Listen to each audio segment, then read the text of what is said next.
Hello नमस्कार साथियों, आप सभी का स्वागत करते हैं फिक्स टारगेट 2.0 परिवार के एक और नई वीडियो में। जितने भी स्टूडेंट्स बिहार के बाबा साहब भीमराव अंबेडकर यूनिवर्सिटी से ग्रेजुएशन कर रहे हैं, जिसका सत्र 2024 से 28 है, आज यानी कि प्यारे दोस्तों 9 जनवरी को जिसका सेकंड सिटिंग में ज्योग्राफी मेजर पेपर का एग्जामिनेशन था, तो आप सभी बच्चों के लिए आज का सेशन काफी ज्यादा इंपॉर्टेंट रहने वाला है। इसके साथ साथ जिस यूनिवर्सिटी में अभी एग्जाम नहीं हुई है, अगर आप भी इस वीडियोस को देख रहे हैं तो आप सभी बच्चों के लिए भी इंपॉर्टेंट रहेगा, क्योंकि देखिए आज जो यहां पर क्वेश्चंस पूछा गया था, जितने भी ऑब्जेक्टिव क्वेश्चंस पूछे गए थे उसको हम डिटेल एक्सप्लेनेशन के साथ यहां पर हल करके आपको बताने वाले हैं। इसके साथ साथ जो भी शॉर्ट टाइप क्वेश्चंस पूछे गए थे, जो भी लॉन्ग टाइप क्वेश्चंस पूछे गए थे, इसमें कौन सा क्वेश्चंस आने वाले पेपर के लिए इंपॉर्टेंट रहने वाला है, हम इस पर भी चर्चा करेंगे। तो चलिए बच्चे, हम लोग फटाफट से सेशन को कंटिन्यू करते हैं। एक बार आप लोगों ने सेशन को शेयर नहीं किया है तो अपने सभी फ्रेंड्स को शेयर कर दीजिए, ताकि सारे बच्चे क्लास को ज्वाइन कर सके। सेशन को बच्चे लाइक नहीं किए हैं तो लाइक कर लीजिएगा और अपने सभी दोस्तों को भी जरूर शेयर कीजिएगा, ठीक है। चलिए बात करते हैं क्वेश्चंस की। तो देखिए बच्चे, जो क्वेश्चंस पूछा गया था इसमें सबसे पहले जो है ग्रुप नंबर ए में ऑब्जेक्टिव टाइप क्वेश्चंस पूछे गए थे। अब ऑब्जेक्टिव में 10 क्वेश्चंस होते हैं। देखिए इसमें सबसे पहला क्वेश्चंस में थोड़ा सा जो है लेवल को डिफिकल्ट करने की कोशिश की गई थी। हालांकि बहुत सारे ऑब्जेक्टिव क्वेश्चंस जो कि मैंने आपको महामैराथन सेशन में करवाया था, जैसे कि देखिए सबसे पहला जो क्वेश्चंस पूछा गया था, क्या क्वेश्चंस है? क्वेश्चंस कहते हैं कि पृथ्वी की उत्पत्ति से संबंधित ज्वारीय परिकल्पना जो है, इसको किसने प्रतिपादित किया था। अब यहां पर क्वेश्चंस ज्वारीय परिकल्पना के बारे में कहा गया है, तो मैंने आपको याद कीजिए कि जब महामैराथन सेशन लिया था तो वहां पर एक पूरा चार्ट बनाकर बताया था, ठीक है। जैसे कि ज्वारीय परिकल्पना, ग्रहीय परिकल्पना, गैसीय परिकल्पना, है ना, इन सभी चीजों के बारे में मैंने आपको बताया था। आपने देखो यहां पर आंसर बिल्कुल सटीक तरीके से किया। जो भी बच्चे हमारी क्लास देखकर गए थे उन सभी बच्चों ने निश्चित रूप से जो है जेम्स, जिन्स और जेफरी इसका आंसर करके आए होंगे। अब जैसे कि देखिए हम बात कर लेते हैं ग्रहीय परिकल्पना की, तो यहां पर बच्चे ग्रहीय परिकल्पना जो है ये किसके द्वारा दिया जाता है, तो आप कहोगे सर चैंबरलिन के द्वारा दिया जाता है। किसके द्वारा दिया जाता है? ग्रहीय परिकल्पना के बारे में आने वाली एग्जाम में पूछी जा सकती है, चैंबरलिन। और इसके बाद इसके साथ एक और व्यक्ति थे जिसका नाम था मोल्टन, ठीक है। चैंबरलिन और मोल्टन के द्वारा जो है 1905 ईस्वी में आपका ये ग्रहीय परिकल्पना दिया जाता है। ज्वारीय परिकल्पना बच्चे कब दिया जाता है? 1919 ईस्वी में दिया जाता है। हो सकता है आपसे आने वाली एग्जाम में ये ईस्वी पूछ ले, तो आपको याद रखना है। जैसे कि देखिए यहां पर अगर हम गैसीय परिकल्पना की बात करते हैं प्यारे बच्चे, तो गैसीय परिकल्पना जो है कांत जी के द्वारा दिया गया है, ठीक है। पृथ्वी के उत्पत्ति से संबंध में गैसीय परिकल्पना किसके द्वारा दिया गया है? कांत के द्वारा। तो इस तरीके से पेपर में क्वेश्चंस बनाए जा सकते हैं। चलिए इसका आंसर क्या हो जाएगा आपका? ऑप्शन नंबर दूसरा हो जाएगा। आगे देखेंगे, देखिए अगला सवाल क्या पूछा गया था। अब अगला सवाल देखो, यहां पर क्वेश्चंस कहता है कि पृथ्वी के कोर का औसतन घनत्व क्या है। अब देखो मैंने आपको एक पाई चार्ट बनाकर बताया था, भाई पृथ्वी का औसतन घनत्व क्या है, पृथ्वी का घनत्व क्या है, पृथ्वी की त्रिज्या क्या है, इन सभी चीजों के बारे में बताया था। अब देखिए यहां पर वैसे कहे तो पृथ्वी का जो औसतन घनत्व होता है प्यारे बच्चों, यह कितना होता है? 13 ग्राम पर सेंटीमीटर क्यूब होता है ना। यहां पर ऑप्शंस में कुछ उस प्रकार का चीजें देखने को नहीं मिल रहा है। आप यहां पर आंसर क्या करोगे? ऑप्शन नंबर सी करोगे, 11 से 17 ग्राम पर सेंटीमीटर क्यूब होगा, ठीक है। ऑप्शन नंबर दूसरा करेक्ट हो जाएगा। आगे बढ़ेंगे बच्चे, देखिएगा आपका नेक्स्ट क्वेश्चन यहां पर क्या कहा जा रहा है। नेक्स्ट क्वेश्चन में पूछा गया था कि महाद्वीपीय विस्थापन सिद्धांत। लो इतना सिंपल क्वेश्चन भाई, महाद्वीपीय विस्थापन सिद्धांत, सब बच्चा ने इसका जो है आंसर अल्फ्रेड वैगनर किया होगा, है ना। 1912 ईस्वी में वैगनर जी के द्वारा जो है महाद्वीपीय विस्थापन सिद्धांत दिया गया था। ये मैंने आपको बिल्कुल सटीक तरीके से पढ़ाया था, काफी डिटेल एक्सप्लेनेशन के साथ। हालांकि देखिए इस पर एक डिटेल क्लासेस में फिर से लेकर आऊंगा आप लोगों के लिए। अभी फिलहाल जो है आप लोग क्या करेंगे, आंसर की मिलाते चलेंगे।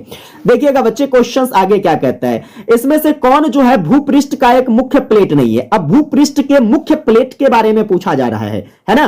तो भूपृष्ठ के अगर प्लेटों की बात करेंगे तो देखिए यहां पर आपका यूरेशियन प्लेट जो कि एक भूपृष्ठ का प्लेट हो जाता है, प्रशांत प्लेट भी है, अफ्रीका प्लेट भी है। लेकिन बच्चे जो है आपका नजक्का प्लेट या आपके भूपृष्ठ का ये प्लेट मुख्य रूप से नहीं है। समझ गए? ऑप्शन क्या हो जाएगा? तीसरा यहां सही हो जाएगा। आगे बढ़ेंगे, सवाल नंबर नेक्स्ट देखिए क्या पूछा गया था। अब ये बड़ा ही इंटरेस्टिंग क्वेश्चन है प्यारे बच्चे।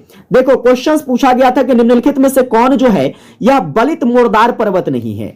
अब बलित मोरदार पर्वत की बात करेंगे तो देखिए कौन कौन सा पर्वत जो है आपका बलित मोरदार पर्वत है।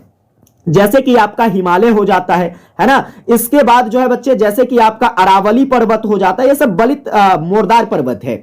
जैसे कि आपका जो है आल्पस हो जाता है, फिर बात करेंगे एंडीज हो जाता है, आगे देखिएगा तो आपका रॉकी पर्वत हो जाता है, यूराल पर्वत हो जाता है, इसके बाद आप देखोगे बाल्कन पर्वत हो जाता है ना।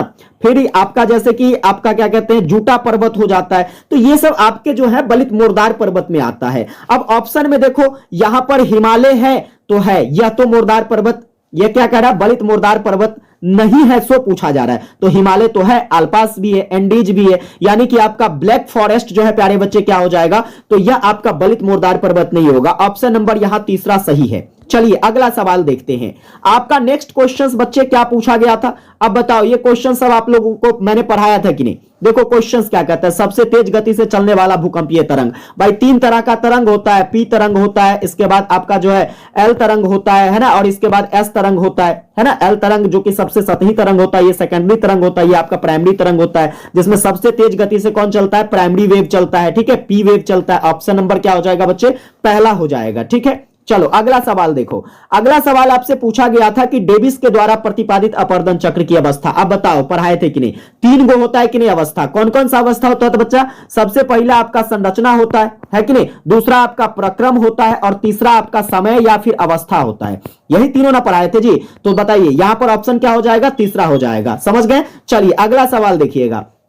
अगला क्वेश्चन आपसे यहां पर पूछा गया था कि निम्नलिखित में से कौन सी भू आकृति जो है नदी की युवावस्था में नहीं बनती है। अब बताओ, नदी के सभी अवस्थाओं के बारे में पढ़ाया था, युवावस्था, प्रौढ़ावस्था, इन सभी के बारे में। तो बताओ डेल्टा का निर्माण जो है भाई युवावस्था में नहीं होता है। ऑप्शन नंबर चौथा हो जाएगा यहां, ठीक है। चलो अगला सवाल देखिए। अगला सवाल थोड़ा सा पेचीदा सवाल पूछा गया था आपसे, जहां पर चीजें आपको कंफ्यूजन लगी होगी। जैसे कि देखिए यहां पर काष्ठ अष्टाकृति की बात करते हैं तो इसका सर्वोत्तम उदाहरण आपको कहां पर मिलता है। तो मैंने आपको पढ़ाया था कि देखिए इसका सर्वोत्तम उदाहरण जो है प्यारे बच्चे मध्य अमेरिका में आपको देखने को मिलता है, और इसके बाद आपको जो है कैरेबियन में देखने को मिलता है ना। लेकिन यहां पर ऑप्शन जो है कुछ इस प्रकार का नहीं है। तो पहली बात देखो, यहां पर आप देखोगे कि फ्रांस में तो ये कहियो नहीं होगा, चाइना और मैक्सिको में कहियो नहीं होगा। इसका आंसर आपका प्यारे बच्चे यूगोस्लाविया हो जाएगा, ठीक है। ऑप्शन नंबर तीसरा होगा। चलो अगला सवाल देखेंगे जो कि 10वां ऑब्जेक्टिव क्वेश्चन पूछा गया था, यू आकार की घाटी का निर्माण। बताओ पढ़ाए थे कि नहीं, यू आकार हिमानी क्षेत्रों में है ना, हिम नदों के द्वारा क्या होता है, यू आकार की नदी घाटियां बनाई जाती है। तो आपका ऑप्शन क्या हो जाएगा यहां पर, पहला हो जाएगा। आगे देखिए, आगे बच्चा जी आपसे शॉर्ट टाइप क्वेश्चंस क्या क्या पूछा गया है, और आने वाले एग्जाम के लिए जो भी यूनिवर्सिटी में अभी एग्जाम नहीं हुआ है उस यूनिवर्सिटी में ये क्वेश्चंस किस प्रकार से इंपॉर्टेंट रह सकता है। जैसे कि मैंने आपको देखो प्लेट विवर्तनिकी से आप क्या समझते हैं, आप बताओ। मैंने आपको मॉडल प्रैक्टिस सेट में क्वेश्चंस कराया था कि नहीं, आप जाकर के देखो मॉडल प्रैक्टिस सेट में प्लेट विवर्तनिकी के बारे में मैंने पढ़ाया कि नहीं। तो यहां से डायरेक्टली क्वेश्चन आ गया। मोरदार पर्वत है ना, मोरदार पर्वत की प्रमुख विशेषताएं देखिए, आप लोगों को क्लास में मैंने पढ़वाया था। और यहां पर ये भी क्वेश्चंस, हालांकि देखिए यहां पर जो आने वाले यूनिवर्सिटी के एग्जाम है जिसमें प्लेट विवर्तनिकी फिर से इंपॉर्टेंट रहने वाला है, ये मैक्सिमम यूनिवर्सिटी के एग्जाम में पूछा जाएगा इस बार, समझ गए। चलिए आगे देखिएगा।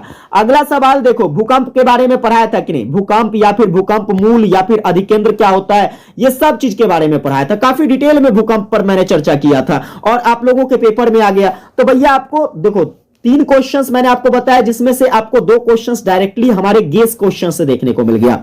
आगे देखोगे नदी के आकार तल, भाई नदी के आधार तल के बारे में भी मैंने आपको पढ़ाया था, क्या होता है, लेवल ऑफ रिवर है ना, लेवल ऑफ रिवर के बारे में देखिए।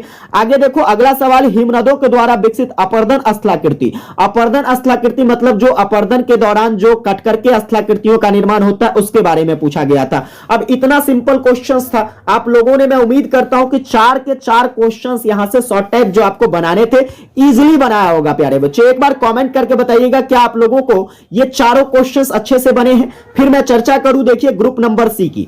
ग्रुप नंबर सी में प्यारे बच्चे आप लोगों को क्या पूछा गया था, लॉन्ग टाइप क्वेश्चंस पूछा गया था। अब यहां पर जो लॉन्ग टाइप क्वेश्चंस पूछे गए थे भैया, सबसे पहला क्वेश्चंस देख के हमारा जो है दिल गार्डन गार्डन हो गया। कहोगे कैसे, तो देखिए ये क्वेश्चन मैंने आपको बार बार यहां पर जो है स्टार लगा के बताया था कि कोई भी यूनिवर्सिटी का एग्जाम हो इस बार निहारिका परिकल्पना तब पूछबे करेगा। आया कि नहीं? देखो, पृथ्वी की उत्पत्ति से संबंधित निहारिका परिकल्पना। इसके बाद देखिए भू संतुलन की व्याख्या। मैंने ये गेस नहीं किया था भाई, नहीं किया था। अब देखो, जिस यूनिवर्सिटी में एग्जाम नहीं हुआ है आप लोग इसका आंसर देख लोगे। अब यहां पर देखिए आर्थर हम्स, है ना, आर्थर हम्स के द्वारा जो पर्वत निर्माण के संबंध में सिद्धांत दिया गया था, इसके बारे में बोला था कि नहीं मैंने? चलो देखो, क्वेश्चंस डायरेक्टली आ गया। आगे देखिएगा, डेविस और पैंक के अपवर्तन चक्र, तो भाई ये सब तो एकदम हलवा क्वेश्चन पूछ लेता थोड़ा से, है कि नहीं? ये सब तो निश्चित बनले होगा तो सबके।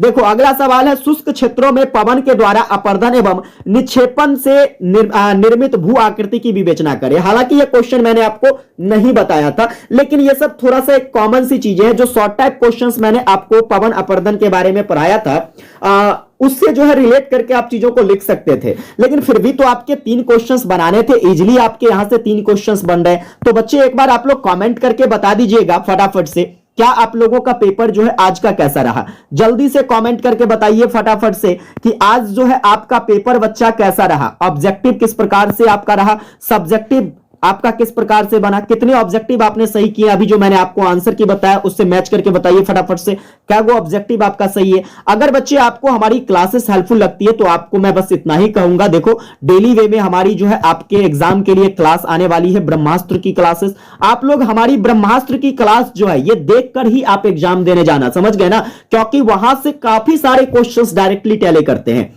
तो बच्चे बस आपसे रिक्वेस्ट रहेगा, सेशन को अपने सभी दोस्तों के बीच ज्यादा से ज्यादा शेयर कीजिए। सेशन को लाइक नहीं किए, लाइक कर लीजिएगा, और आप भी चैनल पर नए हैं सब्सक्राइब करके नोटिफिकेशन बेल को ऑन कर लीजिएगा। विशेष आप लोगों से मिलते हैं नेक्स्ट वीडियो में, तब तक के लिए जय हिंद।